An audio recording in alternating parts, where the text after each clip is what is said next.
جس میں تم نے اپنے جگر کو زخمی کرنا ہے. جگر کو زخمی کرنے کا مطلب کیا ہے؟ اتنی عبادت کریں اس مہینے میں اس رب العزت کی، اتنی عبادت کریں کہ آپ کے پاؤں جو ہے وہ سن ہو جائیں.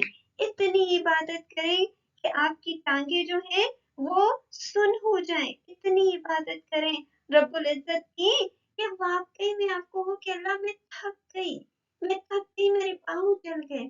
میرے جو بزرگ ہوتے تھے نا، ابھی بھی جو ہے وہ اللہ کی راہ میں اتنی عبادت کرتے تھے، اتنی عبادت ابھی بھی کرتے ہیں کہ ان کے پاؤں سن ہو جاتے ہیں، ان کے پاؤں جلنے لگ جاتے ہیں، اتنا وہ مصلی پہ کھڑے رہتے ہیں، اتنی وہ عبادتیں کرتے ہیں. یہ ہے جگر کا زخمی ہونا، یہ ہے جگر کا جھلسنا، یہ ہے کہ آپ ڈی ہائیڈریٹ ہو گئے اس کی محبت میں. تو ایک مہینہ اللہ یہ کہتا ہے کہ اپنے نارمل روٹین کے کام بند کر دو، اپنے نارمل روٹین کی چیزیں بند کر دو اور مجھے محسوس کرو، میں تمہارے قریب ہوں. قرآن میں آتا ہے نا، تو رگ جان سے بھی زیادہ قریب ہوں. تو اس کو محسوس کرو. اس کو محسوس کرنے کے لیے ہمیں رمضان جیسی نعمت دی گئی، اس کو محسوس کرنے کے لیے، کیونکہ جب ہم دنیا کے کام کر رہے ہوتے، دنیا میں رہتے ہوتے، تو وہ جو رگ جان سے ہم سے قریب ہے ہمیں محسوس نہیں ہوتا. تو جب ہم اپنا کھانا پینا، اپنا سونا، اپنا چلنا پھرنا، اپنی گفتگو کو جب بند کرتے ہیں تو ہمیں وہ چیز محسوس ہوتی ہے کہ اللہ سبحانہ تعالیٰ جو ہے وہ ہمارے ساتھ ہے. اب یہ دیکھیں نا، 30 دن ہے، 30 دن کو جو ہے کس طرح ڈیوائڈ کیا گیا؟ پہلا عشرہ 10 کا، دوسرا عشرہ 10 کا، تیسرا عشرہ 10 کا. تو پہلے عشرے میں جو پہلے کے 10 دن ہوتے ہیں اس میں کیا چیز اللہ سبحانہ تعالیٰ ہم سے ڈیمانڈ کرتے ہیں؟ اور آپ کو بھی وہ دعا پتہ ہوگی جو ہمیں کہا گیا ہے کہ مانگو اس 10 دنوں میں. اور وہ کیا ہے؟ دیکھیں، وہ شروع تو بڑی آسان سی دعا ہے اور اس کا معنی بھی بہت آسان ہے، لیکن اگر اس کے معنی کو آپ صحیح طریقے سے سمجھیں تو وہ چیز جو پہلے عشرے میں آپ کو ملنی چاہیے، جو تعلق آپ کا اللہ کے ساتھ قائم ہونا چاہیے، وہ قائم پورے 10 دنوں میں ہوگا. اب وہ کیا قائم ہونا چاہیے اور کیا چیز آپ کو ملنی چاہیے؟ شروع وہ دعا کس طرح ہوتی ہے؟ ربی ربی، اے میرے رب. کیونکہ ربی میں آپ دیکھیں نا، بے کے نیچے زیر آتی ہے، اور جب ہم رب کہتے ہیں تو رب ہمیں اللہ سبحانہ تعالیٰ نے اپنی ایک کوالٹی اس دعا میں بیان کی ہے، اور وہ کیا ہے کہ میں رب ہوں، یعنی کہ میں تمہیں ذرے سے کمال تک پہنچانے والا ہوں. اور تمہاری کس چیز کو؟ کیونکہ رمضان ہے اور لعلکم تتقون کی طرف ہمارا اشارہ ہے کہ ہمیں تقوی چاہیے اللہ سبحانہ تعالیٰ سے. تو میں تمہارے تقوی کو، ابھی ہمارا تقوی کہاں پہنچا ہوا ہے؟ ایک ذرے کے برابر ہے. میں تمہارے تقوی کو کمال تک پہنچاؤں گا. تو ہم کیا کہتے ہیں؟ ربی، اے ہمارے رب. ہم یہ نہیں کہتے اے اللہ، ہم کہتے اے ربی، کہ اس کی ربوبیت کو اٹھا رہے ہیں کہ تو نے ہی ہمیں جو ہے ہمارے تقوی کو کمال تک پہنچانا ہے، ہمارے ایمان کو کامل کرنا ہے. کیونکہ 11 مہینے میں تو نہیں ہو سکا نا ہمارا تقوی جو ہے وہ کامل نہیں ہو سکا، ہمارا ایمان کامل نہیں ہو سکا. تو یہ جو اب شروع ہونے والا ہے رمضان، یہ جو کرم والا مہینہ شروع ہونے والا ہے، جو رحمت والا مہینہ شروع ہونے والا ہے، پہلے عشرے کی دعا کہ ربی، کہ تو نے ہی اس کو کمال تک پہنچانا ہے، تو نے ہی اس کو، اس تقوی کو اس کی آخری منزل تک پہنچانا ہے. اغفر، اغفر غفر سے ہے، اغفر کہ اللہ کو آپ کہہ رہے ہیں کہ اللہ غفر ڈھانپ دے میرے اوپر، وہ چادر ڈال دے. اب وہ جب چادر ڈالے ہمارے اوپر، کس قسم کی چادر ڈالے؟ وہ چادر کرے گی کیا؟ وہ چادر ہمیں جو ہمارے ارد گرد ٹیمپٹیشنز ہے نا اس تک پہنچنے نہیں دے گی. وہ چادر، وہ چادر ایسا انویزیبل کوٹ ہوگا جب ہم اس چادر کو پہنیں گے. تو کیونکہ شیطان تو بند ہوتا ہے رمضان میں، لیکن پھر بھی ہمارے اندر برے خیالات آتے ہیں، پھر بھی ہمارے اندر جو ہے وہ ایسے خیالات آتے ہیں جو کہ رمضان المبارک میں نہیں آنے چاہیے، اور ایسی حرکتیں ہم سے ہوتی ہیں جو نہیں ہونی چاہیے. اب وہ شیطان تو کر نہیں رہا، تو آپ کے اندر کیا چیز ہے جو آپ کو ایسا کرنے پر مجبور کر رہی ہے؟ آپ کے اندر کیا ہے؟ کیوں ہو رہا ہے؟ کیونکہ کانسیپٹ تو یہی ہے کہ شیطان جو ہے وہ برائی کی طرف آپ کو لے کے جاتا ہے نا. کانسیپٹ تو یہی ہے کہ شیطان جو ہے وہ آپ کو اب سے برا کرواتا ہے, لیکن شیطان تو بند ہوتا ہے رمضان میں.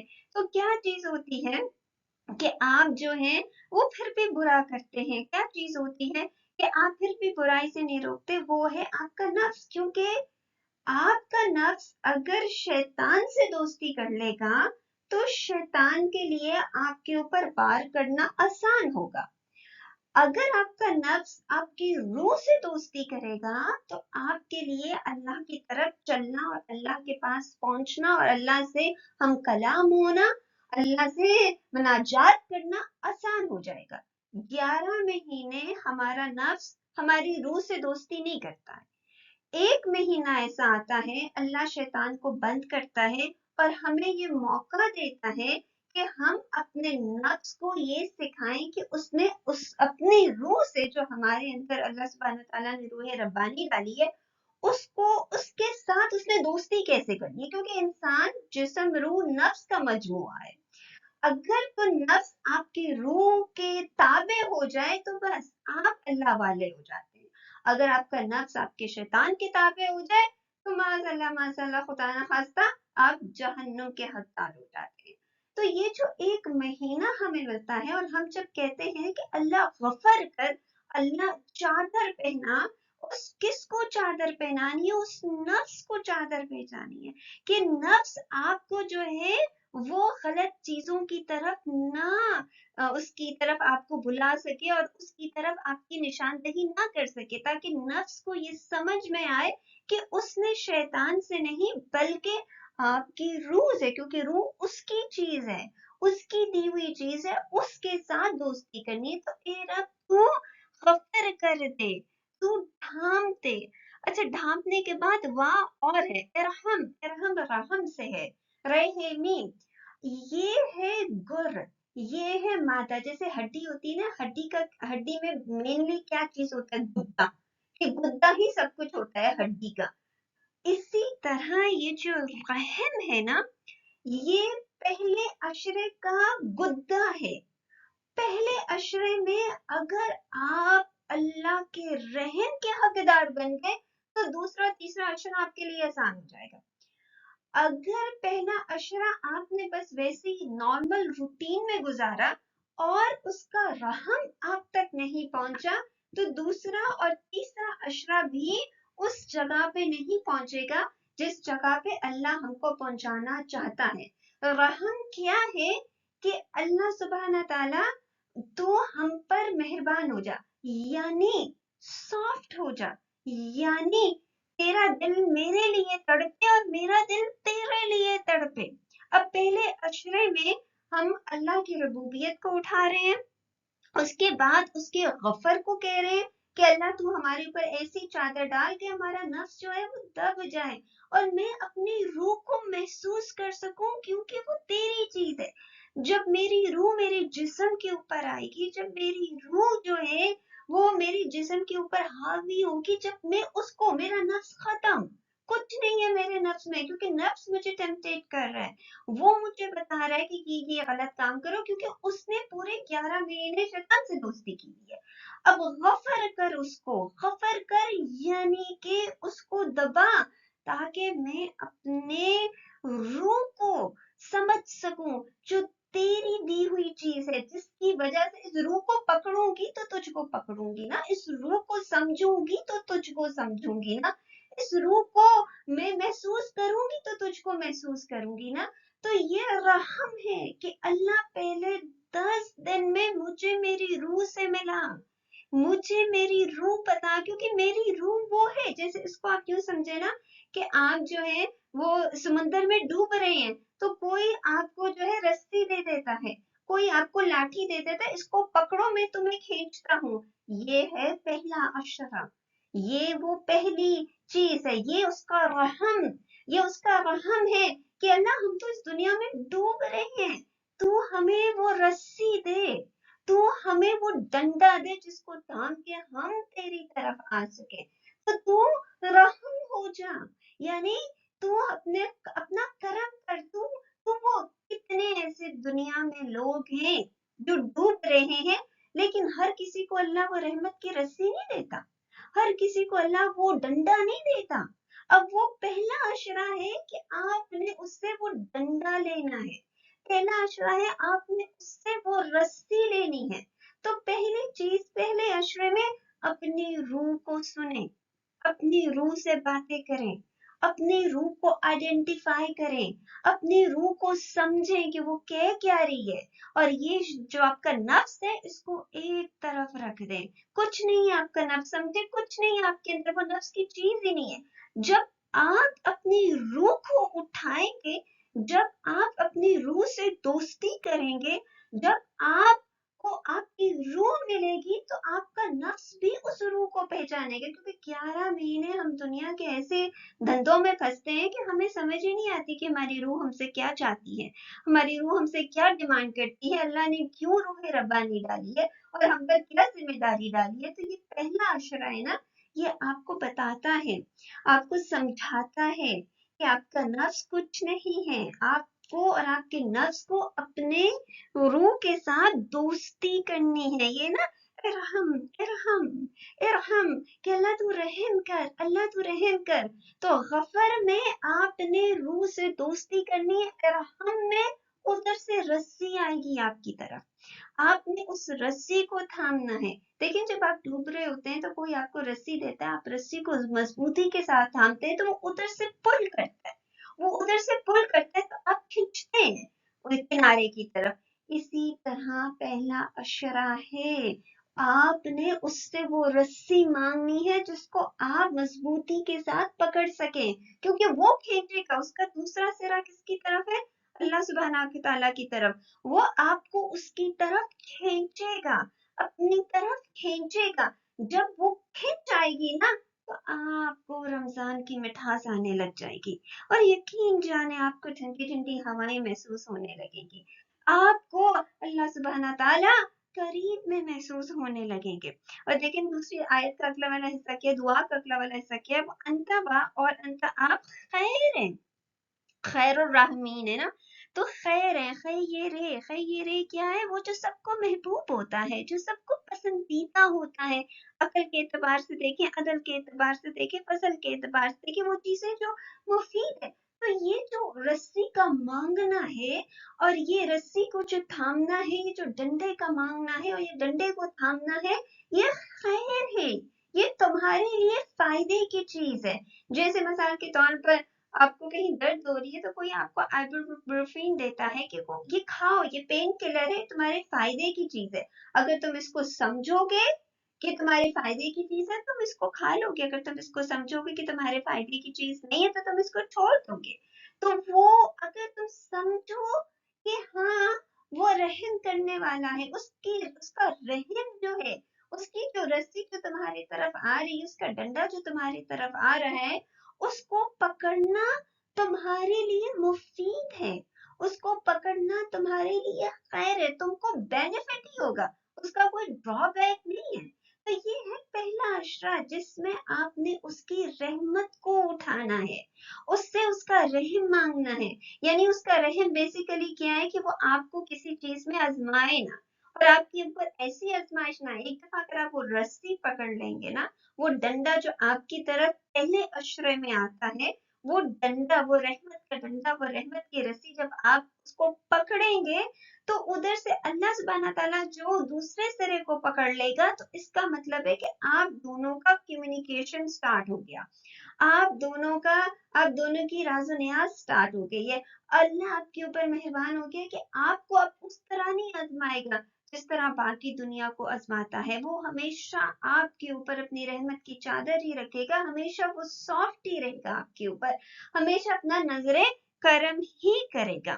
تو پہلا اشرا میں صرف اور صرف وہ رسی، پہلے اشرے میں صرف اور صرف اس کو، پہلے اشرے میں اپنی روح کو ڈھونڈنا، اپنی روح سے اس تک پہنچنا۔ دوسرا اشرا جب آتا ہے تو ہم کیا دعا مانگتے ہیں؟ استغفر اللہ، ٹھیک ہے نا، کہ اللہ تو، اب اس میں بھی ہم غفر کر رہے ہیں لیکن اس کی فارمیشن چینج ہو گئی ہے. یہ باب استفعال پر آ گیا ہے. سین تے کیا ہو گیا؟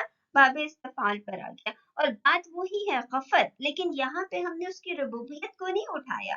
یہاں پہ ہم نے اس کی اپنے اس کا جو نام ہے اللہ، کہ اللہ کو اٹھایا ہے کہ اللہ تو کیا ہے. اس کے بعد اللہ ربی، کہ استغفر اللہ ربی، کہ اللہ میں تجھ سے وہی غفر مانگتی ہوں. یعنی میرا غفر جو پہلی اشرے میں تو نے جو وہ چادر میرے اوپر ڈالی ہے، وہ چادر کنٹینیو رکھ دوسرے اشرے میں بھی. کیوں؟ کیونکہ تو ربی، تو ہی اس چادر کو اختتام تک پہنچانے والا ہے. ویسے تو غفر کا مطلب ہے کہ ایسی چادر ڈال دی جائے آپ کے اوپر کہ آپ کا نفس آپ کو تنگ نہ کرے. دوسرا یہ آپ کے نامہ اعمال پہ جو کالے دھبے لگے ہیں اس کے اوپر ایسی چادر اس کو اریز کر دیا جائے، اس کو ایسی اس کے اوپر ایسی چادر ڈال دی جائے کہ اللہ سبحانہ تعالیٰ آپ سے کل کو ہلکا جو ہے وہ حساب لیں. لیکن دیکھیے پہلے اشرے میں اغفر تھا، یہاں پہ استغفر اللہ ہے. استغفر اللہ جب آپ استفعال پر آتا ہے تو اس کا مطلب ہوتا ہے کہ اللہ میں جو ہوں وہ تجھ سے غفر مانگ رہی ہوں.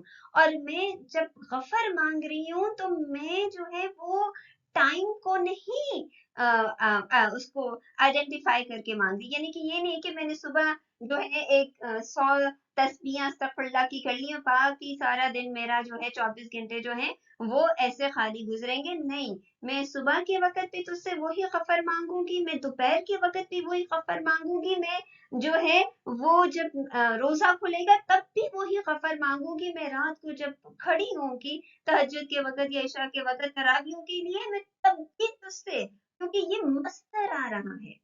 مصدر کا مطلب کیا ہے کہ یہ نہیں ہے کہ میں نے 100 تسبیح استغفار کی کر لی اور میرا پورا دن جو ہے وہ ٹھیک ہو جائے گا. نہیں، دوسرے عشرے میں ایسا نہیں ہوگا. دوسرے عشرے میں آپ نے کنٹینیوسلی استغفار کرنا ہے، کنٹینیوسلی اس سے غفر مانگنا ہے. اور غفر کس طرح مانگنا ہے کہ صرف اور صرف نہیں کہ میرا نفس دب جائے، بلکہ اس کے ساتھ جو میرے نامہ اعمال میں جو کالے کالے دبے اللہ تو اس کو بھی کور کر. صرف یہ نہیں کہ تو اس کو کور کر، بلکہ آنے والے وقت میں، اب نوشتے تقدیر میں جو لکھا ہوا ہے وہی ہم کرتے ہیں نا، آنے والے تقدیر میں آنے والے وقت میں اور جتنے کالے دھبے پوٹینشل ہے کہ ہو سکتے ہیں، کیونکہ میرا نوشتے تقدیر تو بنا ہوا ہے پہلے سے نا، تو میرے آنے والے وقت میں مجھے نہیں پتا ہے کہ اور کتنی دفعہ میں نے جو ہے گمراہی کا راستہ چننا ہے اور کتنی دفعہ میں نے وہ کام کرنے ہیں. تو جب آپ استغفار کر رہے ہیں تو استغفار میں صرف اور صرف آپ کا پاسٹ، آپ کا پریزنٹ نہیں آتا ہے، بلکہ ساتھ ساتھ آپ کا فیوچر بھی آ رہا ہے کہ اللہ وہ جو میرے نام اعمال میں میرے نوشتہ تقدیر میں آنے والے وقت میں موت تک جتنا ایسی چیز لکھی ہوئی ہے جو مجھے گناہ کی طرف لے کے جا سکتی ہے، چاہے وہ چھوٹا گناہ ہی کیوں نہ ہو، چاہے کوئی غیبت کرنا ہی کیوں نہ ہو، یا تھوڑا سا کچھ اور ہی کرنا کیوں نہ ہو جو کہ تیرے دائرے میں نہیں آتا، اللہ ان سب کو استغفار، ان سب کو تو کور کرتے، ان سب کو تو مٹا دے. میرے نوشتے تقدیر سے وہ ساری چیزیں جو کہ گناہ کے لیول پر آتی ہیں، چھوٹا ہو یا بڑا ہو، یا تیری ناپسندگی کے لیول پر آتی ہے، ایک دفعہ وہ مٹ جائیں گی میرے نوشتہ تقدیر سے، تو میں جو ہوں وہ آگے صرف اور صرف سراپا خیر بن جاؤں گی، سراپا نور بن جاؤں گی. کیونکہ یہ جو چیز لکھی ہوئی ہے اگر خدا نہ خواستہ میں نے کر لی تو میں تیری طرف آنے کی بجائے تجھ سے پیچھے چلی جاؤں گی. اب یہ ربی من کل ذنب، اب اس ذنب کو سمجھے کہ پہلے ذنب ہے کیا چیز. یہ ہوتا ہے زال نون بے. ذنب کہتے ہیں جانور کی دم کو. ذنوب ہوتا ہے لمبی دم والا گھوڑا. زمبن یعنی کسی چیز کی دم پکڑنا یا دم پر مارنا. ویسے شریعتاً جو ہے ہر اس فعل کو کہتے ہیں جس کا انجام برا ہو، لیکن دم کا لفظ اس وجہ سے استعمال ہوتا ہے کیونکہ دم جانوروں کو ایک پرپس دیتی ہے، اس کو بیلنس کرتی ہے اور بہت ہی